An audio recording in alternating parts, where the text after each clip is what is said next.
목으로 계속해서 예배라는 주제를 다루고자 합니다. 다음 주까지 예배에 대한 말씀을 전하고 3월부터는 새로운 강해 설교를 진행하려고 합니다. 제가 미국에서 잠시 공부할 때 했었던 그 학교는 농구를 아주 잘하는 학교였습니다. 전미 우승을 여러 차례 할 정도로 아주 농구를 잘하는 학교였습니다. 대학 농구의 인기는 참으로 대단한 것이라는 것을 가서 실감하게 되었습니다. 곧 3월이 다가오는데요. 3월이 되면 미국 그 대학 농구 관련해서는 March Madness라는 표현을 씁니다. March는 3월이고 Madness는 미친 거, 광란하는 거 아닙니까? 그러니까 3월이 되면 그 상위 학교들이 토너먼트 경기를 하거든요. 치면 떨어지는 거기 때문에 그때부터는 3월이 거의 광란에 빠지게 됩니다. 아이고 뭐 대학 농구가 그래봤자 이래 생각하시겠지만 그 브랜드 가치로 보게 되면 우리 유럽 챔피언스 리그 우리 남자들 좋아할 텐데요. 그것보다 훨씬 위에 있습니다. 미국 메이저리그 야구 월드 시리즈보다 훨씬 더 위에 있습니다. 미국 대학 농구 4강전이 그렇게 인기가 높습니다. 제가 학교를 다닐 때 보니까 아이들이 추운 겨울에 텐트를 쳐요. 왜 그런가 싶었더니 그 아주 중요한 경기 티켓을 구하기 위해서 텐트를 치고 밤을 새워서 티켓을 구해서 그 경기를 관람하는데 계속해서 경기 내내 서서 응원을 합니다. 서서 정말 응원을 하는 그 열기에 놀랬던 그런 기억이 납니다. 예배와 관련해서 여러분들은 언제 정말 하나님의 임재를 갈망하는 뜨거운 나의 전부를 들여서 하는 열정적인 예배를 언제 경험해 보셨습니까? 저는 청년부 시절에 중국 단기 선교를 갔던 적이 있는데요. 그때를 이제 아직도 기억하고 있습니다. 벌써 20년 전의 일인데 그때 우리 청년대학부 함께 단기 선교를 가서 조선족들과 함께 예배를 드렸던 기억이 납니다. 정말 그들은 뜨겁고 간절함이 있는 예배를 제 마음에 각인시켜 주었습니다. 정말 투박하기 그지없는 찬양 시간, 반주도 도솔, 미솔 그 정도밖에 안 되는 그 실력으로 하는데 얼마나 뜨겁게 은혜를 사모하는지 저는 참 충격을 받게 되었습니다. 참석했던 모든 대학부 지체들이 다 울음을 터뜨리게 되었습니다. 그 중에서는 3시간 이상을 걸어와서 집회에 참석하려고 3시간 이상을 걸어왔던 그러한 청년들, 탈북자 청년들도 있었습니다. 무엇이 그들을 그렇게 간절하게 만들어 주었을까? 저는 온전히 이해할 수는 없었지만 분명한 것은 그들은 하나님의 은혜 아니면 안 된다라는 절박함이 예배 가운데 묻어나고 있었습니다. 하나님이 나와 함께 하시고 하나님의 임재가 내 삶 가운데 있기를 원한다는 그 사모하는 마음이 정말 느껴졌습니다. 저도 물론 눈물을 흘리면서 예배를 드렸는데요. 지금 생각해 보니 그 눈물은 참 부끄러움의 눈물이었던 것 같아요. 이들은 이렇게 사모하는 마음으로 하는데 나는 편안한 환경 속에서 정말 잘 갖추어진 그러한 시스템 속에서 예배를 하면서도 나는 왜 이런 간절함이 없었던가? 대부분의 청년들이 그러한 마음을 도전을 받지 않았겠나 그런 생각을 하게 됩니다.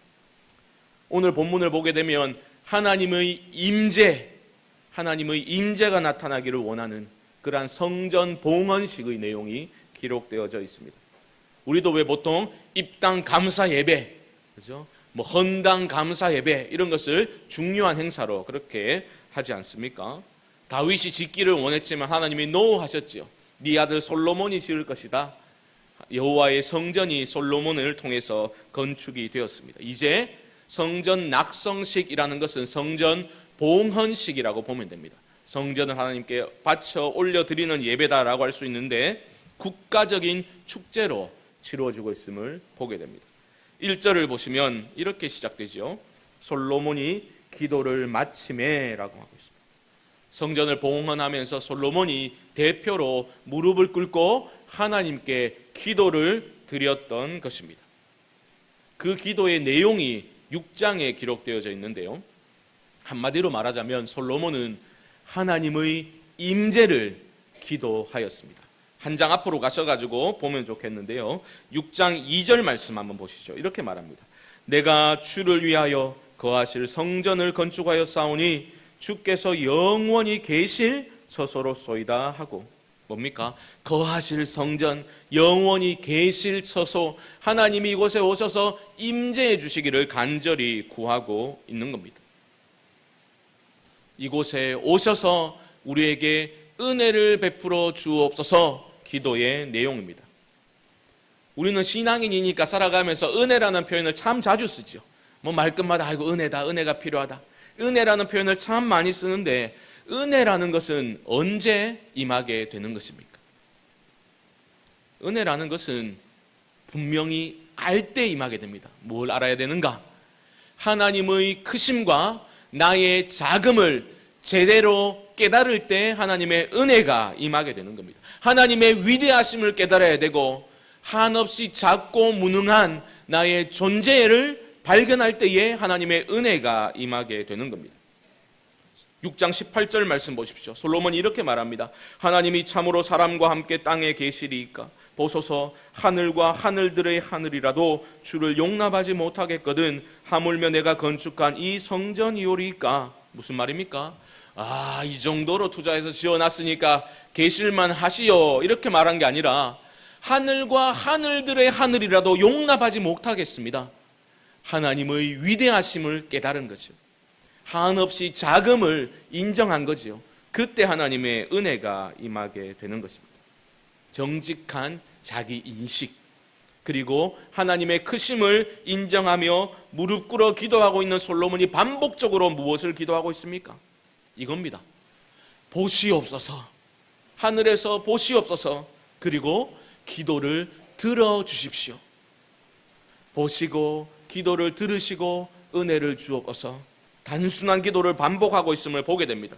19절 하반절 보십시오. 6장 19절 하반절, 주의 종이 주 앞에서 부르짖는 것과 비는 기도를 들으시옵소서.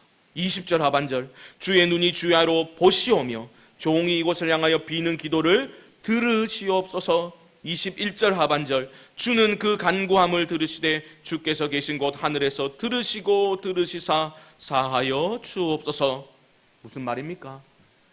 하나님의 임재만이 중요하다는 거죠. 하나님 봐주시고 들어주셔서 은혜를 베풀어 주십시오. 솔로몬은 기도하고 있습니다. 사랑하는 성도 여러분, 하나님의 임재를 경험할 때에 우리 삶의 모든 영적인 질서가 바로 잡히게 되는 줄 믿습니다. 그래서 하나님의 임재를 경험하는 삶이 중요한 것입니다. 오늘 하나님의 말씀을 우리의 마음에 새겨야 합니다. 지금 여호와 하나님의 음성을 청종할 수 있어야 합니다. 건강한 신자의 특징이 무엇입니까? 목마름이 있는 거예요. 하나님을 향한 목마름이 있는 신자가 건강한 신자입니다. 영적인 갈증이 있어야 합니다. 영적인 굶주림이 있어야 합니다. 시인이 고백하는 것처럼 목마른 사슴이 시냇물을 찾기에 갈급함 같이 나의 영혼이 주님의 찾기를 간절히 구하는 영적인 굶주림이 우리 가운데 있어야 하는 것입니다. 우리가 삶의 모든 것들을 다 갖추고 있다 할지라도 주님의 임재가 없다면, 하나님의 임재가 없다면 그 모든 것들이 무슨 소용이 있겠습니까? 라고 말할 수 있는 사람이 신자입니다. 사랑하는 성도 여러분, 여러분들의 마음 안에는 하나님의 임재를 간절히 원하는 영적인 목마름이 있습니까? 영적인 굶주림이 우리 안에 있습니까? 하나님 없는 세상에 그 부요함에 빠져서 계속해서 생활하시겠습니까? 세상의 거짓된 목소리에 속아서 세상의 부요함을 갈망하는 삶을 계속 살아가시겠습니까? 잠자는 자여 깨어서 죽은 자들 가운데서 일어나라 말씀하시는 주님의 음성을 듣고 깨어나실 수 있기를 주님의 이름으로 축복합니다. 생명의 주여 온전케 하시는 주님께로 기쁨으로 돌이키실 수 있기를 바랍니다. 주님의 임재를 앙망하고 주님의 영으로 충만한 삶을 소망하실 수 있기를 바랍니다. 우리는 다 행복한 삶을 원하지 않습니다. 우리의 영혼을 밝혀주고 우리에게 참된 만족과 평안을 주는 것은 세상의 부요함이 아닙니다. 하나님의 부요함이 있을 때에, 하나님의 임재가 우리 가운데 있을 때에 우리의 영혼이 맑아지게 되는 것이고 참된 평화가 임하게 되는 것입니다. 하나님으로 채워지시기를 기도하셔야 됩니다. 하나님으로 배부를 때에, 하나님으로 충만할 때에 내면에 참된 평화가 임하게 됩니다. 하나님으로 충만할 때에 세상의 헛된 소음들이 잦아들게 되고 내면에 평안이 임하게 되는 것입니다. 하나님으로 배부를 때 우리는 사람들과 비교하지 않게 됩니다. 열등감과 우월감 사이에서 널뛰는 삶의 종지부를 찍게 됩니다. 내 자신과의 화해가 일어나게 됩니다. 하나님으로 배부르면 괜찮다 말할 수 있게 됩니다. 자기 자신을 용납할 수 있게 됩니다. 하나님이 나를 있는 그대로 용납하시는 그 사랑과 자비를 경험하여 알기 때문에 나를 용납할 수 있게 되는 것입니다. 여러분은 어떤 삶을 선택하시겠습니까? 여러분 어떤 삶을 살고 싶으십니까? 하나님의 임재를 구하실 수 있기를 바랍니다. 하나님이 함께 하시는 그 임재의 은혜만을 구했던 솔로몬의 기도에 하나님은 응답하고 계십니다. 7장 1절에 어떻게 응답하셨습니까? 하늘로부터 불이 내려서 모든 번제물과 제물들을 사르고 여호와의 영광이 그 성전에 가득하니, 불로 응답하시고 여호와의 영광으로 성전을 가득 채워주십니다. 얼마나 그 영광이 압도적이었든지 제사장들도 성전 안으로 들어가지 못했다. 오늘 본문은 우리에게 알려주고 있습니다. 하나님의 영광은 이런 겁니다. 여러분, 우리의 알량한 이성의 판단으로, 나의 제한적인 경험으로 다 아는 것처럼 하나님의 영광 뭐 이런 거 저런 거 아니야, 그런 어리석은 생각을 하지 마시기 바랍니다. 하나님의 영광이라는 것은 그런 것이 아닙니다. 성전을 가득 채운 하나님의 임재의 영광, 무엇을 떠올리게 해줍니까? 출애굽기의 후반부 아니 중반부부터 끝까지는 상당 부분 성막을 지으라는 내용으로 채워져 있죠. 그렇지 않습니까? 출애굽기의 마지막이 어떻게 마무리됩니까? 성막을 완공하였을 때 정말 말씀대로 약속대로 여호와 하나님의 영광이 성막에 충만하게 되었죠. 그때 무슨 일이 일어났습니까? 모세마저도 가까이 갈 수 없었다라고 말합니다. 하나님과 친구처럼 대면했던 모세마저도 그 영광으로 충만한 성막으로 들어가지 못했어요. 그 다음 책인 레위기는 어떻게 시작됩니까? 레위기 1장 1절, 여호와께서 회막에서, 성막이라는 말입니다, 회막에서 모세를 부르시고, 우리말 번역에 나와 있지 않지만 원문을 보면 접속사가 있습니다. 그러나 여호와께서 그를 부르셨다라고 말합니다. 하나님이 불러주셔야 영광 가운데 들어갈 수 있는 겁니다. 모세마저도 들어갈 수 없었다니까요. 그 영광의 임재의 현현 가운데 그 압도당해서 모세마저도 들어갈 수 없었는데 하나님이 그를 불러주셨다. 우리가 읽기 힘들어하는 레위기의 수많은 제사법들이 왜 있습니까? 죄인된 우리가 거룩하신 하나님 앞에 나아갈 수 있도록 하나님이 방법을 알려주시는 게 제사법 아닙니까? 하나님의 부르심이 없으면 우리는 그 영광의 임재 가운데로 나아갈 수 없는 존재다라는 것을 기억해야 하는 것입니다. 오늘 본문 보십시오. 하나님께서 영광의 불로 임재하셨습니다. 백성들이 어떻게 반응합니까? 3절 말씀 보시면 이스라엘 모든 자손은 불이 내리는 것과 여호와의 영광이 성전 위에 있는 것을 보고 돌을 깐 땅에 엎드려 경배하며 여호와께 감사하여 이르되 선하시도다, 그의 인자하심이 영원하도다 하니라. 자, 보십시오 여러분. 하나님의 임재 가득한 예배의 특징이 나오고 있습니다. 영광스러운 임재를 목도한 백성들은 그 땅에 엎드리게 됩니다. 참된 예배자의 모습입니다. 예배하다라는 것은 엎드리다라는 뜻이라고 말씀드렸죠. 하나님의 위대하심을 보게 되면 인간은 엎드리게 되어 있습니다. 무릎 꿇게 되어 있습니다. 한없이 작고 작은 내 존재의 연약함을 보게 되고 엎드릴 수밖에 없는 겁니다. 저는 12여 년 전에 군 제대를 하고서 좀 시간이 남아서 제자 훈련을 받으러 하와이 코나 섬에 머물렀던 적이 있습니다. 매일 아침마다 숙소 앞 광장에서 예배를 드립니다. 그냥 서서 예배를 드립니다. 찬양을 하고 예배를 드립니다. 어느 날 제 옆에서 예배를 드리는데 누군가 싶어서 봤더니 연세가 굉장히 지긋하신 미국 할아버지가 제 옆에서 이제 막 같이 찬양하고 예배를 드리고 있더라고요. 그렇게 하고 있는데 하나님을 높여 드리는 그 찬양을 하는데 갑자기 그 노인이 힘겹게 막 이렇게 하는 거예요. 그럼 뭘 하나 싶어서 이렇게 보니까 힘겹게 그 맨 땅에 무릎을 꿇는 거예요. 무릎을 꿇고 한 손은 가슴에 얹고 한 손은 하늘을 향해서 들면서 하나님을 높여 경배하는데 와, 제 마음에 도전을 받았어요. 아, 저렇게 연세들을 저렇게 힘겹게 맨 땅에 무릎을 꿇는 그 순전한 마음 끝까지 나도 가질 수 있으면 좋겠다. 도전을 받았던 기억이 납니다. 나중에 알고 보니까 그분이 미국 대학의 저명한 교수였대요. 이름만 대면 그분이 알 수 있는 유명한 교수인데 은퇴하고서 모든 것들을 다 내려놓고 선교지로 떠나기 위해서 훈련을 받으러 왔다라는 얘기를 듣고 끝까지 달려가는 인생, 하나님이 얼마나 기뻐하실까, 그런 도전을 받았던 기억이 생생합니다. 사랑하는 성도 여러분, 하나님의 임재 가운데 우리가 이 시간 어떤 마음으로 여러분들이 앉아 계신지 모르겠지만 우리가 하나님의 임재 가운데 예배로 나아갈 수 있다는 것은 기적 중의 기적임을 깨달아야 하는 것입니다. 두렵고 떨림으로 나아가셔야 돼요. 하나님을 향한 소망과 기쁨 가운데 나아가지만 하나님이 불러주시고 길을 내어주셨기 때문에 우리가 여호와의 임재 가운데 나아갈 수 있게 된 것입니다. 어린아이와 같이 기쁜 모습으로, 그러나 두렵고 떨림으로 하나님의 임재 가운데 예배로 나아갈 수 있게 되기를 주님의 이름으로 축복합니다. 엎드려 경배하고 있습니다. 감사 찬양하고 있습니다.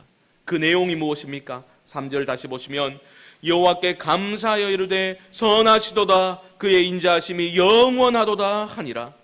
여러분, 임재 가득한 예배를 경험하게 되면 뭐가 달라지겠습니까? 우리 입에서 감사 찬양이 터져 나오게 됩니다. 감사가 터져 나오게 됩니다. 하나님의 임재를 목도하고 하나님의 은혜를 경험하게 되면 감사 찬양이 터져 나오게 되어 있습니다. 그 어떤 세상의 것들이 막을 수 없는 감사 찬양이 우리 안에 터져 나오게 되는 겁니다. 그들은 무엇을 찬양하고 있습니까? 하나님이 이런 것들을 행해 주셨군요. 그것이 아니라 하나님의 하나님 되심을 인하여 높여 찬양하고 있습니다. 뭐라고 찬양합니까? 그의 선하심과 인자하심이 영원하십니다. 하나님의 임재로 가득하게 되면 하나님은 항상 오르시고 하나님은 항상 선하시고 하나님의 인자하심만이 영원합니다라고 감사 찬양할 수 있게 되는 겁니다. 그 하나님의 인자하심은 언약적 사랑입니다. 결코 포기를 모르시는 하나님의 그 언약적 사랑이 나를 붙들고 있으니 내 마음에 평안이 임하게 되고 그렇게 든든할 수가 없는 겁니다. 그것이 바로 하나님의 평강, 하나님의 샬롬, 이 세상의 모든 생각들을 초월하여 임하는 하나님의 평강의 역사입니다. 그런데 우리들은 얼마나 어리석은지 삶의 어려운 문제가 생기면 어떻게 합니까? 예배부터 빠지게 됩니다. 해결책을 강구하며 동분서주하는 모습을 보이게 됩니다. 너무나 안타까운 겁니다. 아, 내가 지금 이렇게 어려운데 지금 편하게 앉아서 예배 드릴 때가 아니라고 말합니다. 뭐라도 해야지, 내가 지금 앉아서 예배 드릴 때가 아니라고 그렇게 말합니다. 여러분, 하나님 앞에 엎드려 경배하는 예배의 시간은 시간 낭비가 결코 아닙니다. 아이고 모르겠다, 내 마음이나 편해야지, 심적인 위안을 도모하는 그러한 행위가 아닙니다. 위기의 순간에, 오히려 위기의 순간에, 오히려 노래할 수 없는 상황 속에서 하나님을 경배하며 하나님 앞에 엎드려 예배를 드려 보십시오.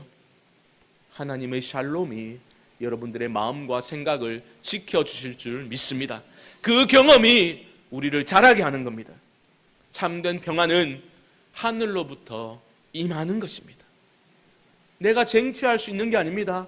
평안은 위로부터 임하는 것입니다. 위기의 순간에 전심으로 하나님을 예배하심으로 하나님의 권능의 손이 임하사 내 삶을 붙드시고 도우시는 하나님을 경험하실 수 있게 되기를 주님의 이름으로 축복합니다. 하나님의 임재를 목도한 백성들, 하나님의 은혜를 느끼게 되니 어떤 태도를 취하게 됩니까? 기쁨으로 경배하며 감사의 제물을 드리게 됩니다. 얼마나 많았던지 오늘 말씀을 보게 되면 성전 놋제단, 제물을 드리는 그 놋제단이 용납을 하지 못해서 성전의 뜰을 치우고 그렇게 제물을 받아들이는 모습을 보여주게 됩니다. 무엇입니까? 하나님의 은혜에 눈뜨게 되니 기쁨으로 감사를 드리고 있다라는 겁니다. 이 성전 낙성식은 7일 동안 계속되었습니다. 낙성식이 끝난 후에 그들은 7일 동안 절기를 지켰습니다. 오늘 본문 10절 말씀 보면 이렇게 말하지요. 일곱째 달 제23일에 백성들이 돌아갔다라고 말하고 있지 않습니까? 7일을 거슬러 올라가며 7월 15일부터 일곱째 달 15일부터 22일까지 절기를 지켰다라고 볼 수 있는데요. 무슨 절기를 지켰겠습니까? 일곱째 달에 지키는 절기는 바로 초막절입니다. 초막절. 초막절이 무엇을 기념하는 절기입니까? 광야에서 그 옛날 우리 조상들이 광야에서 생활할 때에 초막을 짓고 살았던, 광야에 오직 하나님의 은혜만을 구해야 했던 광야 생활을 기념하는 절기가 초막절입니다. 잘 보십시오, 여러분. 하나님의 임재가 있었습니다. 임재가 있으니 은혜로 충만하게 되었습니다. 그들은 하나님께 기쁨으로 제물을 드렸습니다. 그리고 절기를 자발적으로 절기를 드렸습니다. 지켰습니다. 돌아가는 백성들의 마음은 어떠했겠습니까? 아이고 피곤해 죽겠다. 그게 아니라 10절 하반절 보십시오. 이렇게 말합니다. 베푸신 은혜로 말미암아 기뻐하며 마음에 즐거워하였더라. 사랑하는 성도 여러분, 하나님을 예배하고 하나님을 섬기고 신앙생활을 한다는 것은 기쁘고 즐거운 일입니다. 기독교는 기쁨의 종교예요, 여러분. 기쁨을 누리셔야 돼요. 힘든 게 아닙니다. 그 마음 가운데 은혜가 있으면 기쁘고 즐거운 일이 되는 것입니다. 성전이 아무리 화려해도 하나님의 임재가 없다면 빈 껍데기에 지나지 않습니다. 그래서 솔로몬은 간절히 하나님의 임재를 기도하고 있는 것입니다. 하나님이 함께 하시지 않으면 안 됩니다라는 절박함이 있는 겁니다. 그 옛날 이스라엘 백성들 금송아지 만들어가지고 하나님의 진노를 샀을 때에 하나님 모세를 통해서 하나님께서 그들을 용서하셨지만 이렇게 말씀하셨죠. 올라가라. 약속한 땅, 젖과 꿀이 흐르는 땅에 내가 내 사자를 앞서 보낼 것이고 모든 적들을 물리쳐 줄 것이니 너희들이 올라가서 차지하라. 그러나 나는 너희와 함께 가지 않겠다. 그때 백성들은 어떻게 반응했습니까? 뭐 그래, 젖과 꿀이 흐르는 땅에 가는 게 우리 목표였으니까 가면 되지. 하나님이 다 해주신다는데 가자 라고 반응했습니까? 아닙니다. 그들은 슬퍼하면서 몸단장을 하지 않았다라고 말합니다. 무슨 말입니까? 젖과 꿀이 흐르는 땅에 간들 하나님이 우리와 함께 하지 않는다면 그것들이 무슨 소용이 있겠는가? 그들은 최소한 그러한 영적인 센스를 잃지 않았다라는 말입니다. 그것은 간직하고 있었어요. 흔들리고 연약해서 쓰러지고 다른 신들을 섬길 때 있었지만 하나님이 우리와 함께 하지 않는다면 이 모든 부요함이 무슨 소용이 있겠는가? 하나님의 임재 없으면 안 된다라는 영적인 센스는 그들에게 있었습니다. 사랑하는 성도 여러분, 이들이 하나님의 임재를 경험하고 은혜를 누리고 기쁨으로 절기를 지켰던 것처럼 하나님 앞에 나와서 기도하고 찬양하고 예배하는 이 시간 인색함으로 하지 마시고 기쁨과 즐거움으로 전심으로 하나님을 예배하실 수 있기를 주님의 이름으로 축복합니다. 하나님의 영광으로 충만한 임재를 목도하게 되면 하나님에 대한 우리의 마음이 달라지게 됩니다. 하나님을 전적으로 신뢰하게 됩니다. 사랑에 빠지면 세상 모든 것들이 막 아름답게 막 보이고 막 그러지 않습니까? 충만한 임재를 경험하게 되니 그들이 지켰던 그 예배의 시간, 초막절 절기, 기쁨으로 가득 차지 않았겠습니까? 그때로 돌아가서 한번 생각해 보시죠. 사람들이 나뭇가지를 모읍니다. 초막을 만듭니다. 초막을 만들 때 주의할 점이 하나 있습니다. 지붕을 덮으면 안 돼요. 왜 그렇겠습니까? 광야에서 그 조상들이 지붕 없는 그 초막 안에 거하면서 하늘을 우러러보면서 그런 생각했지 않겠습니까? 초막절을 지키면서 그 뚫린 지붕을 통해서 하늘을 수놓은 그 수많은 별들을 바라보면서 그 옛날 우리의 믿음의 조상 아브라함의 손을 잡고 이끄셔서 아브라함이 두려워하고 있을 때에 저 하늘의 뭇별을 보라, 네 자손이 저와 같이 번성할 것이다 주셨던 약속의 말씀, 그 약속의 말씀의 성취로 너희들이 이 자리에 있는 거야. 자녀손들에게 그런 이야기, 은혜의 이야기, 말씀이 어떻게 신실하게 응답되는지를 들려주었지 않겠습니까? 10절 하반절 다시 보십시오. 은혜로 말미암아 기뻐하며 마음에 즐거워하였더라. 이 어찌 감사와 기쁨이라는 것이 감정적인 수준에 머물러 있었겠습니까? 여러분, 마지막으로 보실 때에 하나님의 임재를 경험하게 되면요, 소명에 눈뜨게 됩니다.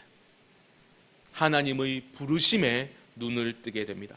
오늘 본문에서도 하나님의 임재를 경험한 후에 그 부르심에 따라서 각자의 자리에서 하나님을 높여 찬양하는 모습을 보여주고 있지 않습니까? 하나님의 임재를 경험하게 되면 하나님의 위대하심에 눈이 열리게 되고 하나님이 누구신지를 알게 되면 내가 누구인지를 알게 되기 때문에 하나님의 부르심에 응답하게 되는 것입니다. 하나님의 임재를 경험했던 이사야 선지자 보십시오. 영광으로 가득한 그 성전의 모습 보았지 않습니까? 반응이 무엇이었습니까? 화로다 나여 망하게 되었도다. 두려움에 사로잡혔습니다. 하지만 핀수치를 통해서 그 입술을 정케하고 하나님께서 말씀하시죠. 내가 누구를 보내며 누가 우리를 위하여 갈고. 임재를 경험한 이사야의 응답이 뭡니까? 내가 여기 있나이다, 나를 보내소서. 우리는 이 장면을 이사야의 소명이다 라고 말하지 않습니까? 하나님의 임재를 경험하면 소명의식을 갖게 됩니다. 우리는 소명이라고 하면 어떤 것들을 생각합니까? 내가 가진 재능을 따라서, 재능을 잘 활용해서 어떤 일을 할까라는 것을 소명이라고 생각합니다. 하나님의 영광을 위해 살아야 되겠으니까 이런 거죠. 하나님, 학생이라면 제가 문과로 갈까요? 이과로 갈까요? 뭐 그런 것을 소명이라고 생각합니다. 제가 교사를 할까요? 엔지니어를 할까요? 제가 신학교를 갈까요? 말까요? 소명이라는 표현을 씁니다. 하지만 그것은 소명의 2차적인 의미일 뿐입니다. 정말 성경이 말하는 소명은 더 근원적인 의미가 있습니다. 소명은 우리가 어떤 장소에서 어떤 직업을 가지고 어떤 일을 하는가, 그것보다 훨씬 더 근원적인 의미가 있습니다. 무엇인가? 소명, 영어로는 calling이라고 표현하지만 한자어로 보면 불을소의 목숨명 아닙니까? 근본적인 의미가 드러나는 겁니다. 소명은 목숨을 부르시는 거예요. 목숨을 달라라고 말할 수 있는 건 무엇입니까? 우리 인생의 주인이 따로 있다는 것, 그것을 전제로 하고 있는 게 소명입니다. 아니, 목숨을 달라고 하는 사람이 있다니까요. 존재가 있다니까요. 그게 소명입니다. 소명은 내가 내 인생의 주인이 아니다라는 것을 일깨워 주는 겁니다. 무엇을 하고 말고가 중요한 게 아닙니다. 내 인생의 주인이 내가 아니라 당신이십니다, 하나님이십니다라는 것을 깨닫는 것이 소명이니 하나님이 무어디로 나를 보내든지 순종하겠습니다. 그것이 소명의 2차적인 의미가 되는 겁니다. 내가 내 인생의 주인이면서 내가 여전히 내 인생의 주인이라고 믿으면서 하나님 영광을 드러내기 위해서 내가 좀 뭘 해드릴까요? 이것을 할까요? 저것을 할까요? 그것은 소명이 무엇인지를 모르는 사람의 반응입니다. 하나님의 크심을 알고 나의 작음을 알 때에 하나님의 은혜가 임하게 되고, 하나님의 은혜가 임하게 되면 내가 그 어떤 세상의 성공의 자리에 있더라도 나는 그리스도 안에 있는 죄인일 뿐입니다, 겸손히 행하게 됩니다. 역으로 내가 세상적으로 그 어떤 비천한 자리에 처한다 할지라도 나는 하나님의 형상으로 지음받은 존귀한 존재라는 믿음이 우리 안에 있게 됩니다. 그리스도 안에서 너는 나의 시야, 너는 나의 걸작품이야 말씀하시는 하나님의 음성을 믿음으로 받아들이고 상황을 초월하여 소망의 사람으로 살아갈 수 있게 되는 것입니다. 우리 모두가 이러한 하나님의 임재로 충만한 삶을 살아갈 수 있게 되기를 주님의 이름으로 축복합니다. 하나님의 강력한 임재를 날마다 경험하면서 날마다 주 안에서 내 자신을 바라보고 나에게 생명을 주신 내 인생의 주인 되신 우리 주님의 뜻에 내 삶의 인생의 방향키를 맞추고 순종하며 나아갈 수 있기를 바랍니다. 금그릇이 되려고 할 필요가 없습니다. 금그릇이 되려고 은그릇이 되려고 발버둥칠 이유가 없습니다. 질그릇이라도 아무리 보잘것없고 연약한 질그릇이라 할지라도 보배이신 예수 그리스도를 품고 있는 한 하나님이 우리를 귀하게 보실 줄 믿습니다.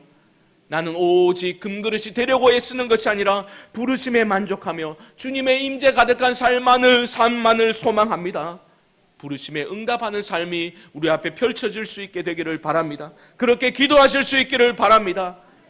산산이 깨어진 인생이라 할지라도 하나님으로 가득하고 하나님으로 배부르고 아무리 깨어진 인생이라도 하나님의 손에 붙잡힌 바 된다면 하나님의 찬란한 영광의 빛을 비추어내고 발할 수 있는 존귀하고 소중한 도구로 쓰임받을 수 있다는 것을 믿음으로 받아들일 수 있게 되기를 바랍니다. 우리는 그러한 사람들, 증인으로 부르심을 받은 겁니다. 하나님의 인자하심과 선하심만이 영원합니다. 나는 주 안에서 하나님의 형상대로 지음받은 존귀한 사람입니다. 날마다 나의 나됨은 오직 하나님의 은혜입니다. 하나님의 은혜를 자랑하며 소망 가운데 하나님의 임재를 사모하며 살아가실 수 있는 우리 모든 성광의 성도님들 되시기를 주님의 이름으로 간절히 축원드립니다. 말씀을 기억하며 합심을 한번 기도합니다.